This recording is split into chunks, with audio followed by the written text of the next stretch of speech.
So the Great Pyramid was built about 2500 BCE. That's 4,500 years ago by a pharaoh named Khufu. And it was one of the seven great wonders of the ancient world. It's the only one that's still standing. From 2500 until 1400 CE, which is about 4,000 years, it was the tallest man-made building in the world. Okay, the Great Pyramid, the direction is true north, meaning you can actually use the pyramids as a compass to tell the directions. Let's look at the architecture of the Great Pyramid. So the center is something called the King's Chamber. That's where the king's mummy rests in the sarcophagus. There's a grand gallery that gives you access to the King's Chamber, and then a slope, and then it's a pyramid structure. And on the top of the pyramid is what is called the benben, or the Pyramidion, okay, the Pyramidion, okay, and it is extremely significant culturally and religiously in Egypt, because in Egyptian mythology, in the religion, the creator god Atum, he's known as Atum, he's also known as Ra, the sun god, first came into existence on the benben.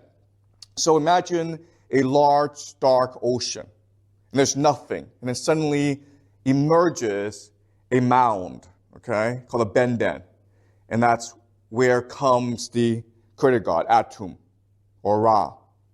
Okay, that's one legend. The other legend is from the dark ocean of space comes down a benben, and on top of it rests Atum, okay? So this idea of the Pyramidion, the benben, it is central to the idea of creation in Egyptian mythology. So this is an extremely powerful and beautiful monument to Egyptian culture. Architecturally, Napoleon, who visited the Great Pyramid, he calculated that if you took all the stones from the Great Pyramid, you could actually build a wall around the perimeter of France. There's more material in the Great Pyramid except for two structures. The first structure is the Great Wall of China. There's more stone in the Great Wall of China, okay? And there's more stone, there's more material in the Three Gorges Dam, also in China. Okay? And it took them about 26 years to build this pyramid. So today, in today's class, I'm going to look at three questions. The first question is, how did they build this? Because it's still with us today. You can actually go to Egypt and visit the Great Pyramid. Second question is, why did they build this? What was the purpose? And the third question is, why did they stop building the pyramids? Okay, so those are the three questions we're looking at today. How was it built? Why was it built? And why did the Egyptians stop building the pyramids? So, how it was built is an extremely controversial question that has plagued historians and Egyptologists and archaeologists for hundreds of years, okay? And originally, a Greek historian, and then Herodotus, proposed the idea the pyramid was built in steps, okay? So it was first a step pyramid, and then using pulleys, they pull the stones up, okay? And it was the accepted idea for the longest time because there's no better idea. But architecturally, that has been disproven, okay? It can't work that way. Then, about 10 years ago, there was a French architect named Jean-Pierre Houdin, okay? Houdin, Houdin. And he's an architect. He's never been to Egypt, doesn't speak Arabic, never studied Egypt. But his father and him were very interested in how the Great Pyramid was constructed. So he came up with this theory. And they've run computer simulations and discovered this to be true. There's also a lot of physical evidence to suggest this theory is true. Okay, so this is how they built the Great Pyramid. What they did was they first constructed an external ramp in order to build the base. Okay, so you now have the base. And then from the base, what they did was they built two structures. Okay, and this is what they call counterweights. Okay, so these counterweights are like pulleys, which allows them to pull the stones up up high. Okay, and then surrounding these two structures is what they call a eternal spiral ramp, okay, to carry the stones up. And so what they did was they basically built the pyramids from the inside out. And then once they built the structure, they covered it up with limestone so that it reflects in the sun. Okay, if you actually were living back then and you saw the pyramids from a distance, you would think it was the star that has come down on the planet Earth. Okay? So that's how they built the pyramid. But then this raises another interesting question is, how they come up with this plan and how were they able to do this without blueprints and without basically writing or modern engineering techniques? And the answer is, if you think about it, what they did was they built a model right beside the pyramid, which allowed them to figure out how to build the larger pyramid, okay? But Egyptologists still believe this was not possible because they believe that Egyptians didn't have the intellectual capacity to imagine this to be true, okay? And I'll show you later on that they actually did, that we underestimate their imagination and their intellectual capacity, right? So that answers the first question pretty easily. How was it built? A more controversial question is, why was it built? And for the longest time, the accepted theory is this was a tomb. Okay, a tomb. The reason why is Egyptians believed in the afterlife. And so the theory is this pyramid is designed to ease the pharaoh's transition into the heavens, where he would become a star or a sun. And so the common phrase is, this is almost a resurrection machine where the pharaoh goes up to the sky, and then after a few centuries, he reincarnates inside the pyramid. And the structure is meant to accomplish this. And again, this is the generally accepted theory today. But there are three major problems with this theory, which basically makes it, which basically discounts it, okay? The first major problem is there are about 100 pyramids in Egypt, okay? 100 or more, we don't know, okay? We have not found a mummy or a body inside any sarcophagus inside the pyramids. So this is a problem. If this is a tomb, why is there no body? We can't find the body, okay? So that's one problem. Second problem is this. For this to be a tomb, this implies that the pharaoh, because the pharaohs are divine, right? They are basically the emanation of God on earth. This means that when they come to the planet Earth and they become the pharaoh, their priority is to build their own tomb, right? Does that make any sense? They come to Earth and they're like, okay, well, I'm going to die, so I want to get out of here as soon as possible, so let's build that tomb, right? Now, the problem is that this would imply that the pharaoh sees the Egyptian people as his slaves, right? You exist in order for me to live. And so, but the problem is that in Egyptian mythology, gods are considered benefactors of the human race. Okay, so for example, Atum Ra, he is the one who gave life to the world, But then his son, his descendant, Osiris, another god, gave civilization to Egypt. And then Horus, the son of Osiris, gave the institution of kingship to Egypt.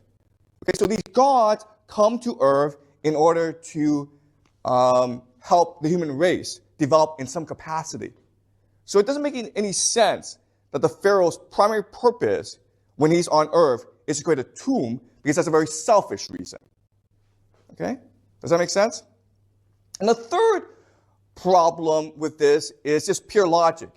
If you're a pharaoh and your primary concern is the afterlife, resurrecting yourself, and the pyramid is a primary means of accomplishing this, and it takes about 26 years or 30 years to build a pyramid, how can you be sure that you won't die before the pyramid is built? Right? That's a problem. Okay? So these are three logical problems. But again, Egyptologists insist that it is a tomb, okay? Primarily because of the way that Egyptians understand the afterlife. Okay, so here's some evidence to suggest it is a tomb. This is considered a writing of a pharaoh to his son about what the pyramid represents. So this is what he says.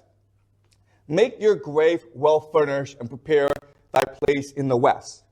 Okay, the west is where they go off to die. Look, death counts little for us. Okay, we can conquer death. Look, life is valued highly by us. We want to become immortal. The house of the dead, meaning the tomb, is for life. Okay, so the pyramid is what will make us immortal. All right, so this is again highly debated today. So logically speaking, it doesn't make sense that the pyramids are a tomb, but there's a lot of evidence to suggest it is a tomb. And because of this debate, different theories have been proposed as to the purpose of the pyramid. And there are lots of really strange theories out there, okay? Lots of really strange theories. One really interesting theory was proposed by a man named Nikola Tesla, the creator of electricity, basically. And his idea was this. He studied the architecture of the pyramid, and he proposed the pyramid was a battery system, okay? In order to create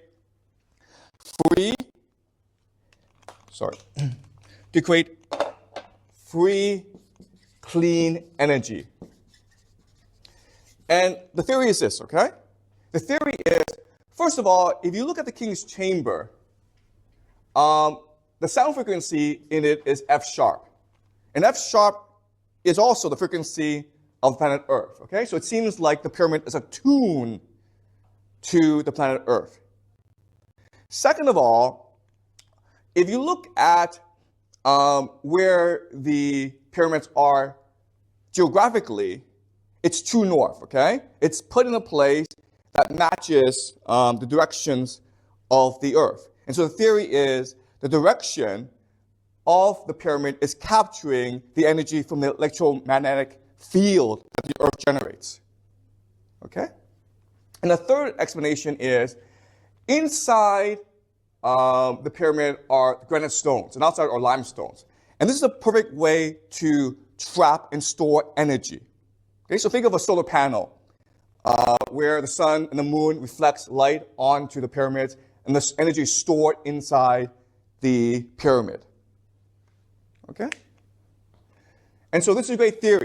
And again, there are lots of people who believe in this because this is actually much more plausible than the tomb theory. But the problem with this, of course, is it doesn't work scientifically. And also you have the question of, if they produce all this free, clean energy, what are they using it for? Okay? So this leaves us with a big question. Why did they build the Great Pyramid? And today I want to propose to you another solution. Okay? The solution is this.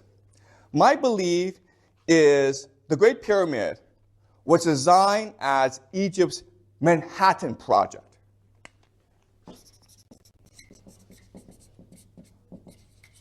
Okay? The Manhattan Project, as you know, was a World War II project in order to build the nuclear bomb. And you can argue nuclear bomb is humanity's greatest invention ever. It took about 130,000 people over 5 to 6 years working in the United States, in Canada, in UK. And these are the best scientists in the world at this time, okay? Working collectively in order to create the nuclear bomb. And you can also make the argument that there are many working on the project who believe the Manhattan Project was about bringing peace to Earth, eternal peace. It was ultimately about mastering the secrets of the universe, channeling the power of God in order to create eternal peace, to bring God on Earth.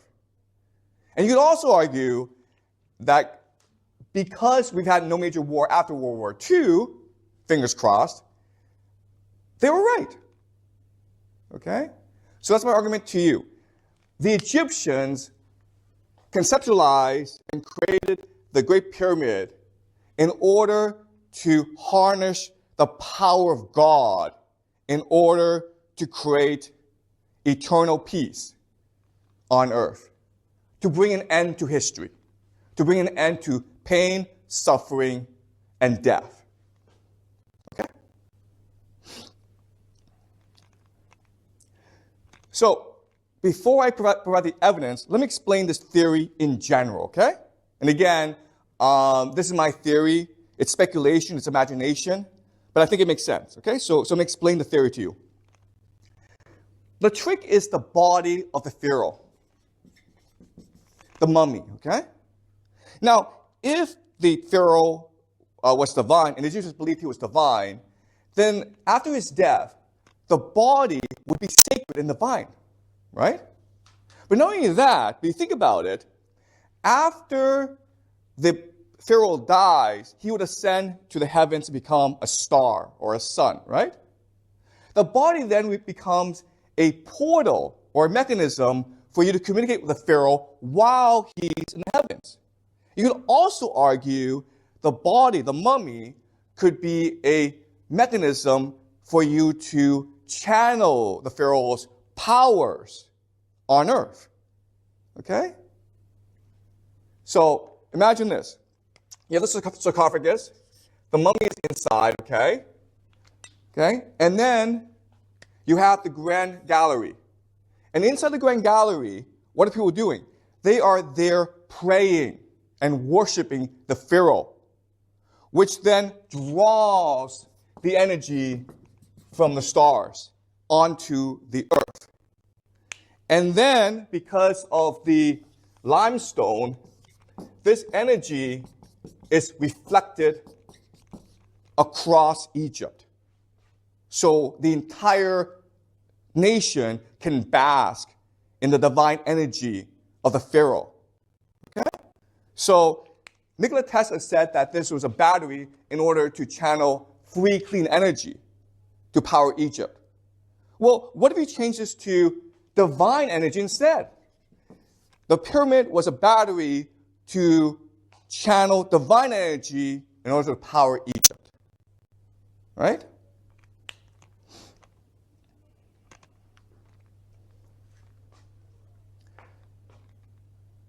Now let me discuss, if you are a worshiper in the Grand Gallery, what are you experiencing? Okay. Well, first of all, you're experiencing the collision, the nexus of life and death, right? Because the pharaoh, he's dead, but he's still alive through your faith. Even though you're mortal, you're now in communication with God. Okay, so this is a nexus of life and death. This grand this grand gallery, if you actually have a chance to visit it in Egypt, okay, you'll recognize that this almost looks like a womb, okay? All right, so it's almost like you're inside a dark space that's taking you back to the point of your birth, right? But it's also, you can also be seen as a tomb, a place where you're being buried.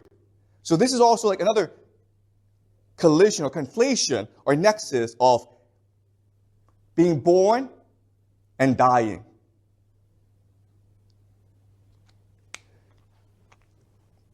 If you were outside and you just saw the pyramid, again, you would think of it as a star that has landed on Earth, right? So this is a conflation, a nexus of heaven and earth. It's a collision, a nexus of myth and reality. You can also make the argument that through divine worship, what you're really doing is you're reversing the the Big Bang. You're reversing the Big Bang. You bring it into this one space. And you are creating oneness, wholeness, and completeness. You have achieved the union and the unity of all things through your faith in the Pharaoh, which gives you divine energy to be born anew, cleansed of your sins, and to cleanse others of their sins, to create a moral Egypt. Okay? Does that make sense? All right, so that's the theory. So now let me explain the idea of eternal peace. Why would the pyramid create the idea of eternal peace? Well, the first reason is, even though Egypt was an empire dynasty at this point, it was still divided culturally. Okay? There were at least 4 different cultures scattered around Egypt. They all had their own mythologies. They had all their own religious practices. They had their own faiths, right? So the point of this pyramid was to unite all these faiths into one singular object in the worship of the Pharaoh. If you were an Egyptian citizen, if you were in Egypt and you looked at the pyramid, you could not help but think this is God on earth. Okay? This centers your faith and it forces your obedience and your submission to a higher authority, which is the Pharaoh. Okay? That's the first reason, unity. Second is the idea of awe. So let's just say you're a powerful army and you're an enemy and you want to conquer Egypt.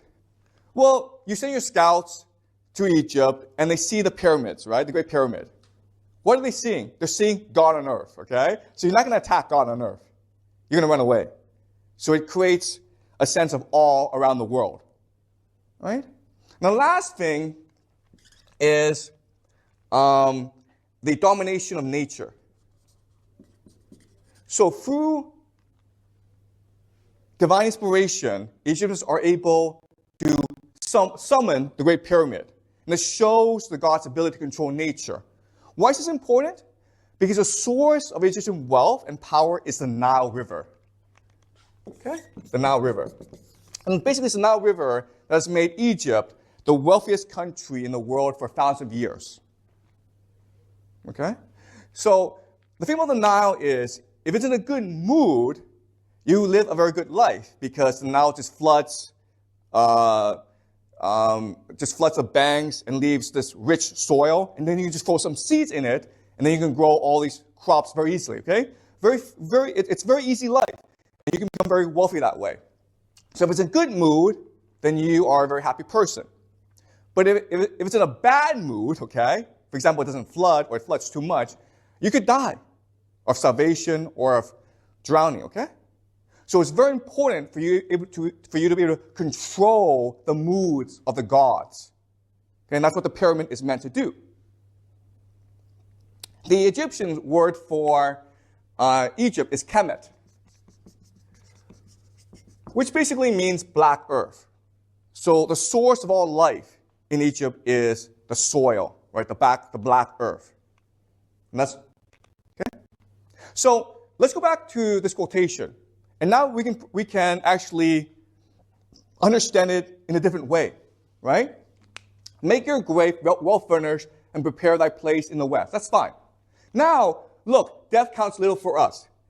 We're gods. We're pharaohs. We will never die, so we don't worry about death. We don't have to worry about dying, okay? Look, life is valued highly by us. What is life? Life are humans, the Egyptian people. Our concern as pharaohs is for the well-being of the Egyptian people. So that's our primary responsibility. Okay? The house of the dead, the pyramid, is for life.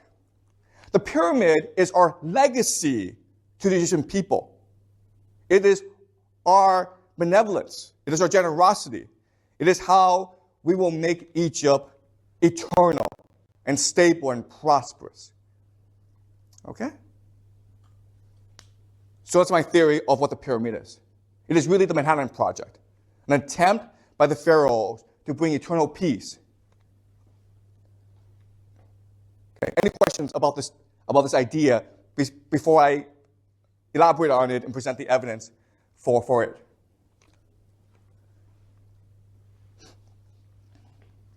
Any questions about this? You guys don't find this controversial? What, are you confused by anything? Do you want to challenge me before I present the evidence?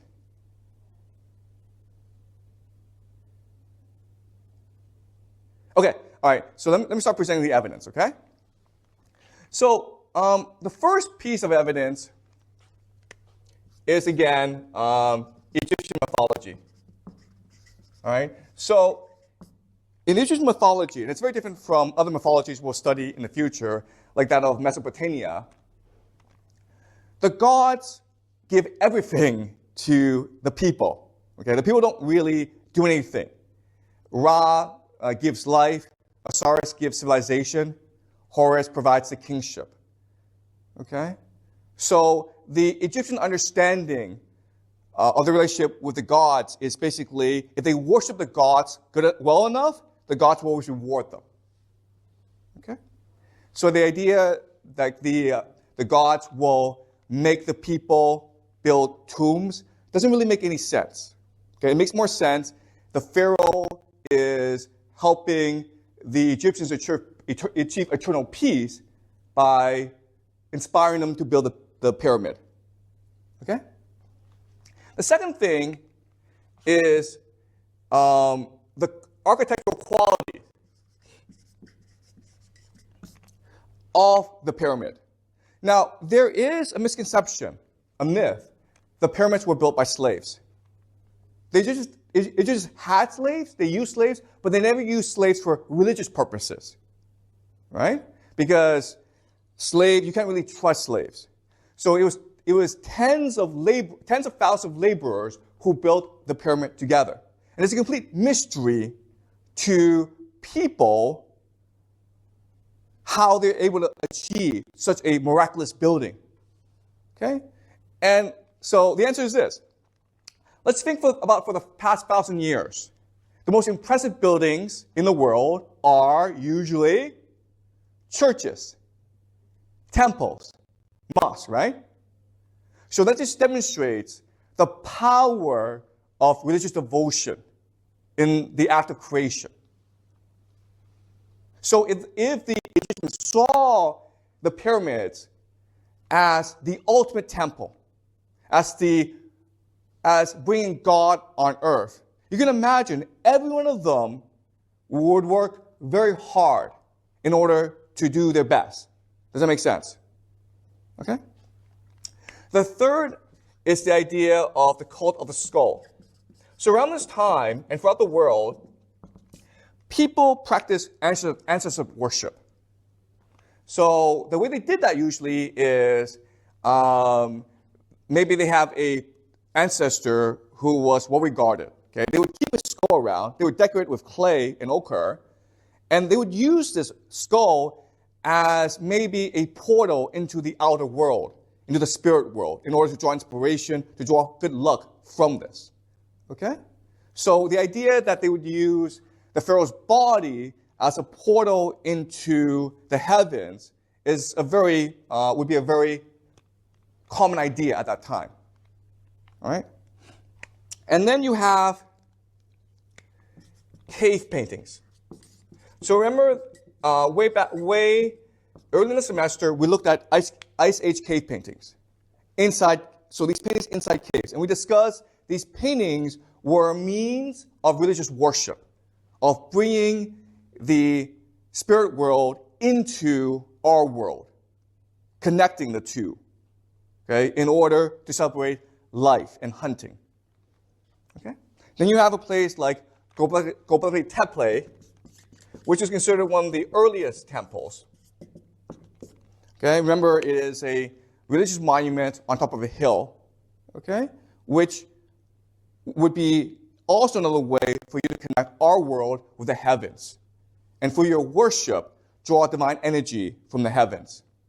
Okay? So this, in other words, there's a pattern of humans trying to connect the spirit world with our world through religious worship. And the pyramid represents the ultimate temple. Okay? Does that make sense? So the pyramid is a continuation of this sort of religious devotion and worship and religious practice. Okay? All right. Okay. Any questions before I move on?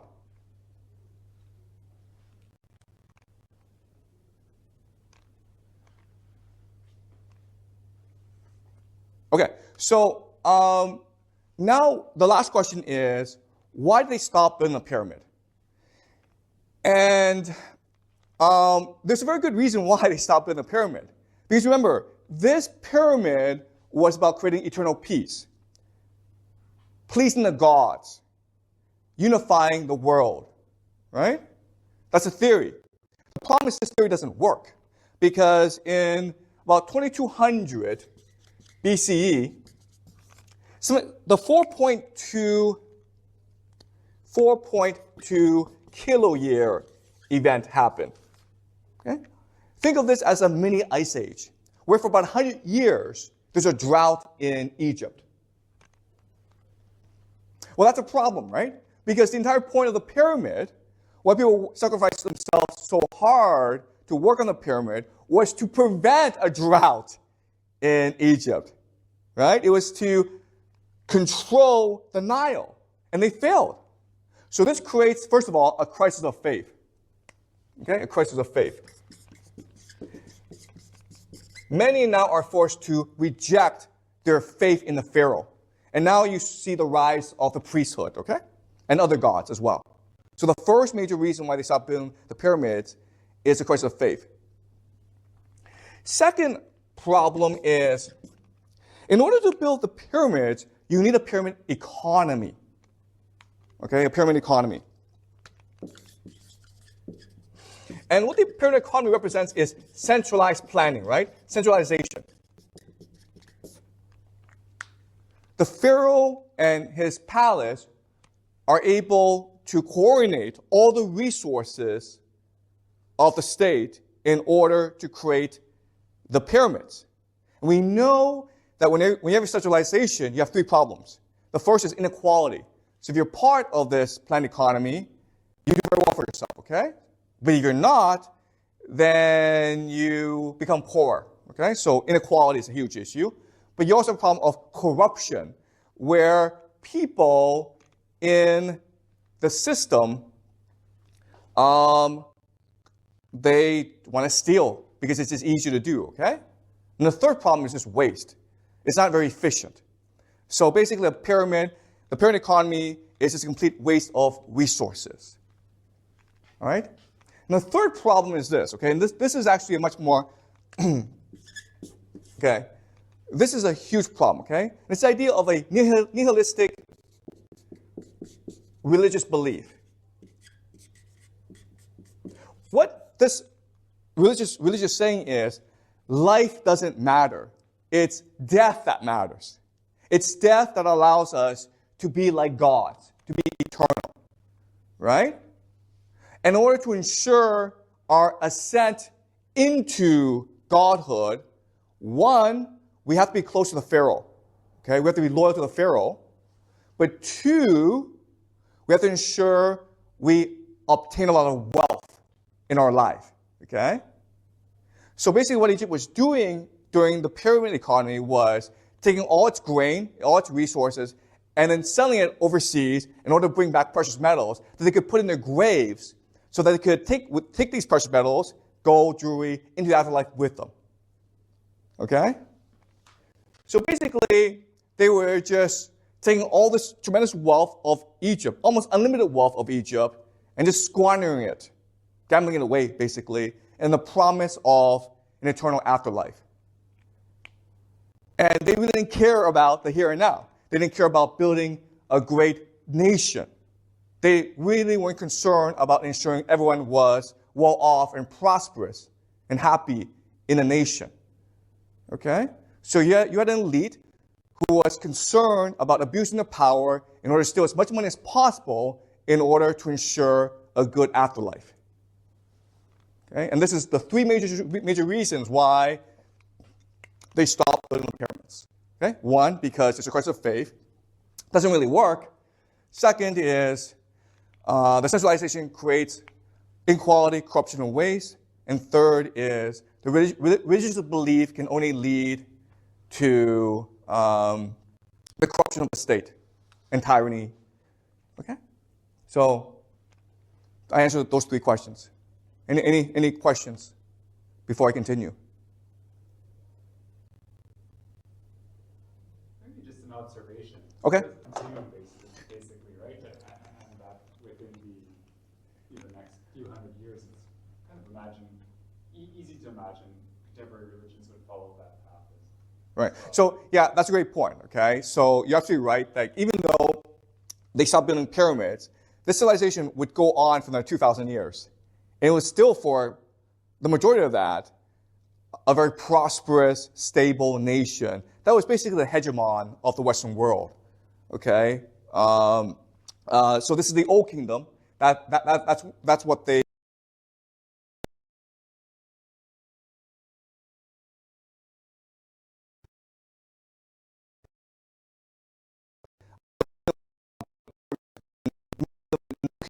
would also have a lot of glory as well. So I don't mean to denigrate their society, okay?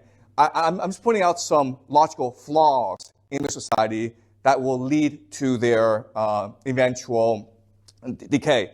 Because even though the Old Kingdom will collapse, the society is very resilient. So as I said, the Old Kingdom will be replaced by the Middle Kingdom after a large civil war.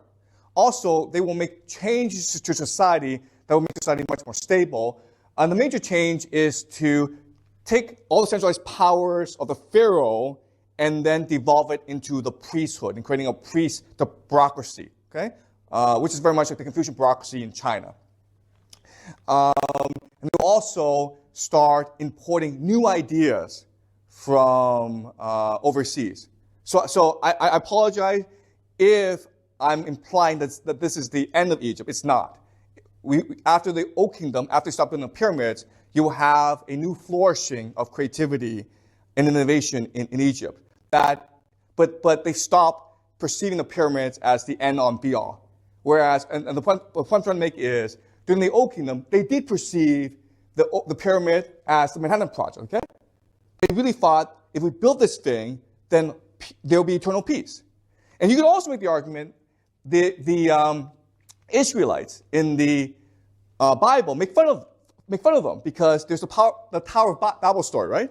The Tower of Babel story where the humans are arrogantly trying to build a tower up to heaven to be with God, right? And you can argue that's what the pyramid is.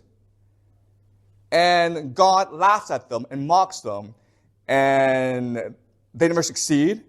And then God punishes them by making them speak different languages, okay? All right? I have another question. Sure. Sorry, it might be really hard to answer. So, say if we get to around the Common Era, like 2,000 years ago, do we know what the Egyptians told themselves about the pyramids at that point? If the original motivations have been gone or lost, did they have a different story? Okay, so this is a great question, okay? What do the Egyptians remember about the Great Pyramid. So Herodotus was running about 400 BCE, okay? And this is about 2,000 years after the Great Pyramid. And Herodotus travels around Egypt, and he's basically a historian, he's a journalist. He wants to know how they built the Great Pyramid. And what he discovers is the Egyptians don't know. Not only do they not know, but they don't even know how to rebuild one. Okay, if you ask the Egyptian in 400 BC, can you build a pyramid? They've lost that expertise. Okay, and so let me elaborate on this. When I talk about the pyramid economy, I'm talking about three things. I'm talking about specialization, right? Just massive specialization, including how to carve granite, how to move granite, how to do measurements, okay? You have specialization going on. Then you have something called institutionalization, which is basically creating the memory of this knowledge.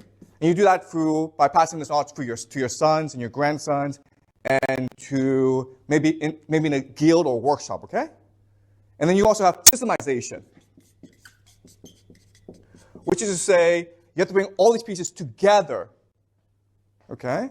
So the pyramid economy was extremely complex because you need all three things to happen at the same time: specialization, institutionalization, and systemization. You could also argue the man who created the system, the pyramid economy, is Imhotep. Okay? And he's revered in Egypt as a divine figure. Okay? He was basically grand vizier to the pharaoh. And he was royalty, but he was a man. But he was able to contribute so much to Egypt that they deified him, basically. Okay? And you can argue like his major contribution was in creating this pyramid economy that are all three elements: specialization, institutionalization, and systemization. Okay? Because it's actually very hard to put the pieces together. You need a writing system, you need a financial system, you need a lot of elements, okay? I'm making this sound a lot easier than it really is, okay? So that's the first thing. Very complex. Second thing is, remember, for the Egyptians and for the pharaoh, the pyramids represented God on earth, right? So there has to be mystery and secrecy around the building of the pyramid, right? So as I said, what makes the most sense is for them to build these models around the pyramid so that these working teams would know where to go at what time, okay? But after they built the pyramids, it would make sense for them to destroy all records in order to maintain a sense of divinity and inspiration, right? They're trying to create awe and fear and inspiration. So they would not want for people to know how to build the pyramids. They would think this has to be a gift from God, from the pharaoh. Okay? Does that make sense? Okay, but that's a great question. Thanks. Okay, any more questions before I move on?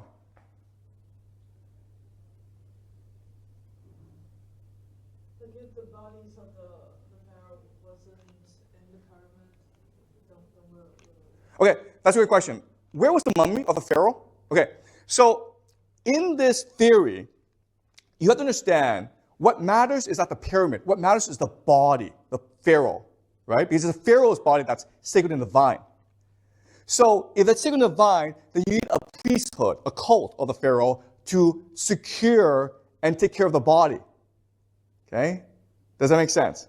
So in other words, there had to be a team taking care of the pharaoh's body, the mummy. And that ensure, first and foremost, its safety, okay? So the Great Pyramid was part of a complex called the Giza complex. So there are actually two other pyramids. And then around the pyramids are these tombs of people who worked for the pharaoh, but who were not divine, okay? And you can make the argument, what they're trying to do is create a constellation, right? Because when you look at the sky, stars don't travel by themselves, they travel in constellations. So it makes sense for the son and the grandson to be buried alongside Khufu, but as lesser deities, as lesser pyramids, to show the Egyptian people the harmony, balance, and order of the system. Okay? And what's great about the system is it ensures loyalty of the people working for the pharaoh, because if you're loyal, you're granted a tomb around the pharaoh, which guarantees your ascension into the eternal afterlife. So you can be eternally with the pharaoh, okay? So this is a system of morality, basically.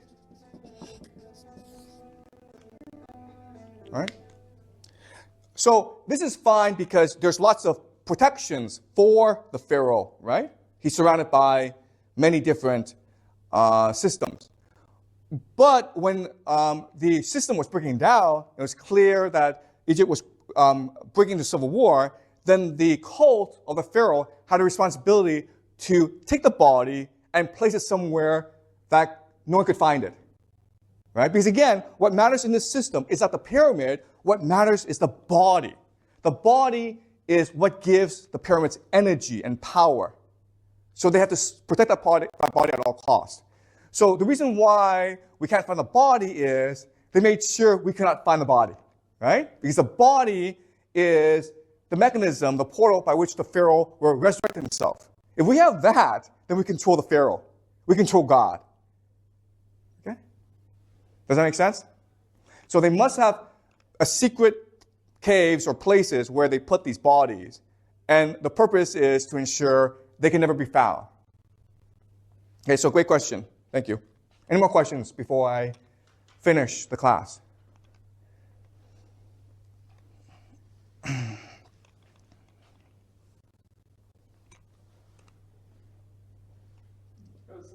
Sorry, just I haven't seen the inside of a pyramid for a long time, like just pictures of it. But like when you go inside, there are paintings and all that kind of stuff, right?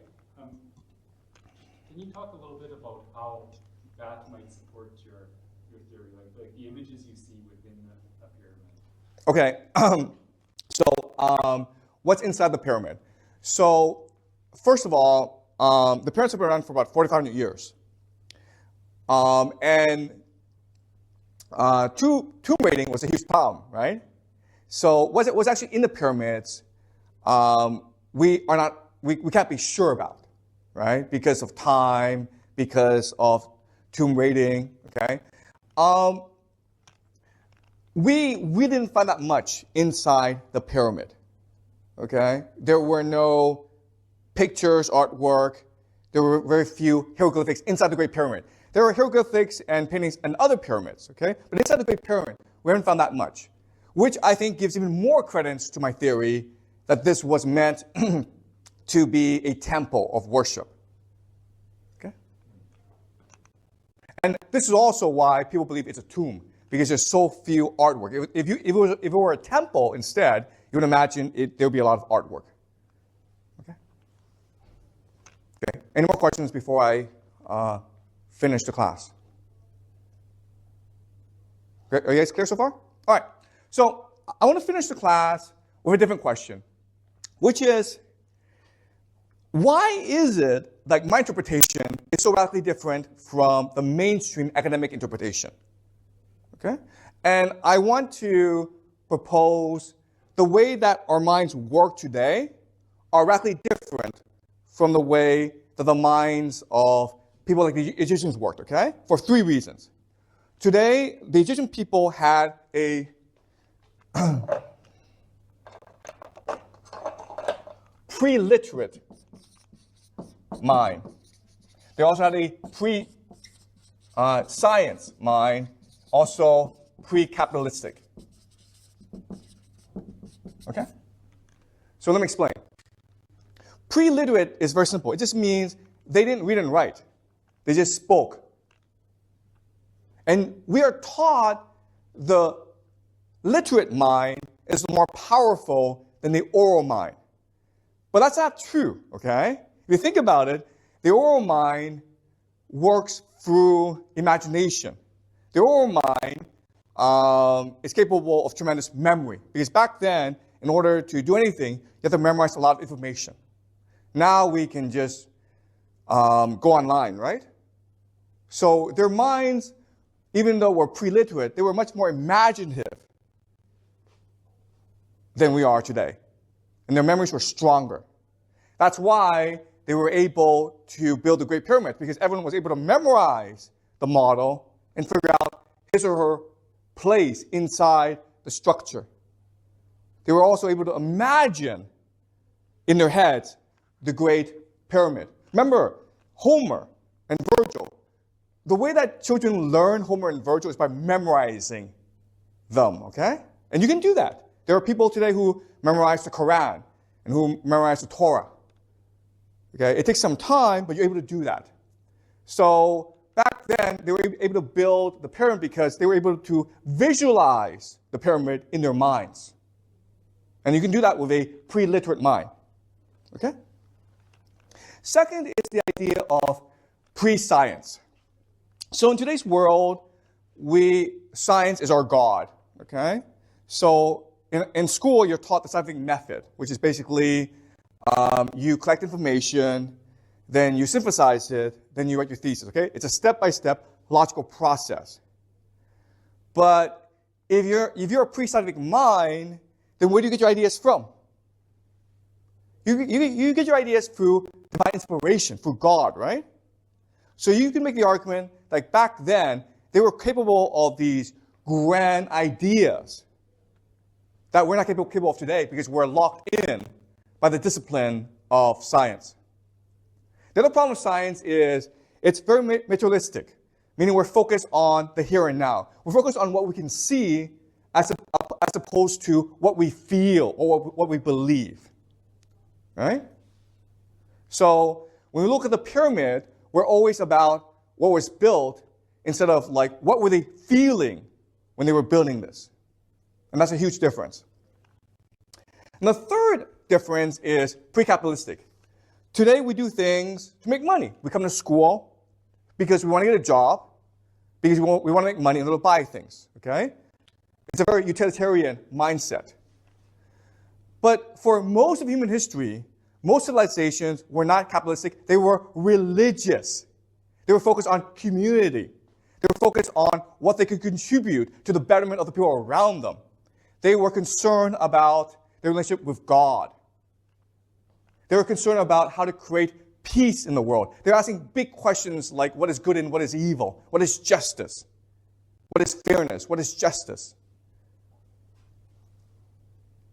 And so they were much more focused on building a pyramid as a way to build community and peace and eternity on earth. Okay? So in other words, what's interesting is, even though we are much more technologically advanced, we're much wealthier than the Egyptians, we don't have the imagination, we don't have the will to build something like the Great Pyramid again. Okay? And that's why I think, even today, the Great Pyramid captures the imagination of so many people around the world, because it's really beyond our own imagination. It really shows the limitations of our own imagination. All right? Okay, that's it. Any questions?